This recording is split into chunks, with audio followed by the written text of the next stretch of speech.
Look at this here, where about that pro-growth stuff in the Financial Review today, Philip Curry was the one who his ears pricked up and noticed this today. Well done, got a good nose for it. Where tax and industrial relations reform, deregulation, fast-tracked infrastructure back in the mix after Scott Morrison said aggressive pro-business investment strategies must be pursued in the country as a way to claw us out of the corona-induced recession. Really important, Michael Kroger, was that he said that government is not at the heart of the economy. Yes, it's at the heart of the social safety net now, but it is not at the heart of the next phase. Yeah, well, absolutely correct.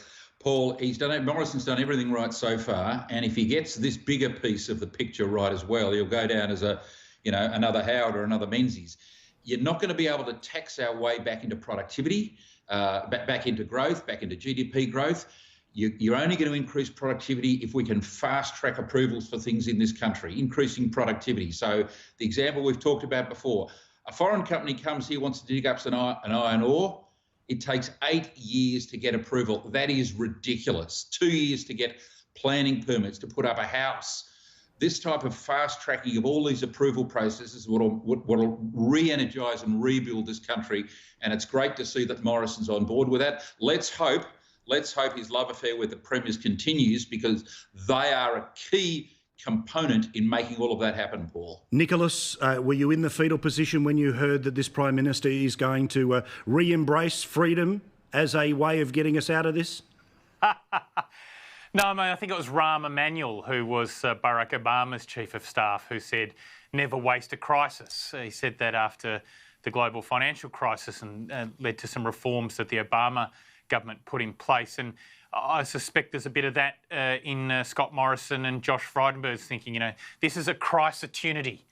This is an opportunity born out of crisis to actually try and make some reforms. There's a thing in political science, it's called the Overton window.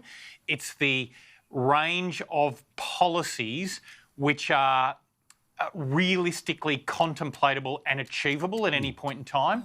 And when there's a crisis, the Overton window, as it's called, moves. And so there are more things that suddenly come into the realm of the possible. Well, I'll tell you, though, Nicholas, I was just going to say... You sound like you've joined Channel 9. No. No, I like Pete. I like Pete. Sake, you belled the cat before when you said... But hang on, let me say this, though, about the Overton window. The problem is that the Overton window in Australia is particularly tight because in the Senate, it's not, you don't have control of the Senate. So if Labor and the Greens wanted to oppose anything for whatever reason, they decided to, on principle or small-mindedness or whatever objection, well, we've got that crossbench. You can't pass anything without a combination of One Nation and Lambie, One Nation and Centre Alliance and Lambie. So the point is that I think that the Overton window for the right-wing dreams to come true, Nick, it ain't happening.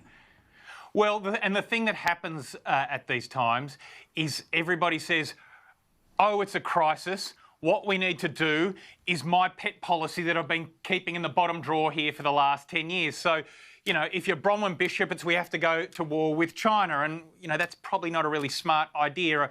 If you're a free marketeer, like a Michael Kroger there, he says, I know, he pulls open the bottom drawer and he says, let's get rid of all the planning regulations in Australia. Let's go open slather on mining and wherever you want. And so you've got to be careful here and say, well, actually, what are the things that, to your point, are realistically going to be achievable? And more importantly, what are the things that could actually achieve some good?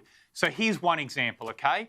We've got one of the best retirement savings schemes in the world with the super funds, and yet every year they are investing tens of billions of dollars in infrastructure overseas. Now, everybody agrees we need to build more roads and rail and bridges in this country. Liam said it today. Why don't we come up with a plan to stop all those billions of Australian dollars savings going overseas and instead invest in that infrastructure here in Australia where we need it?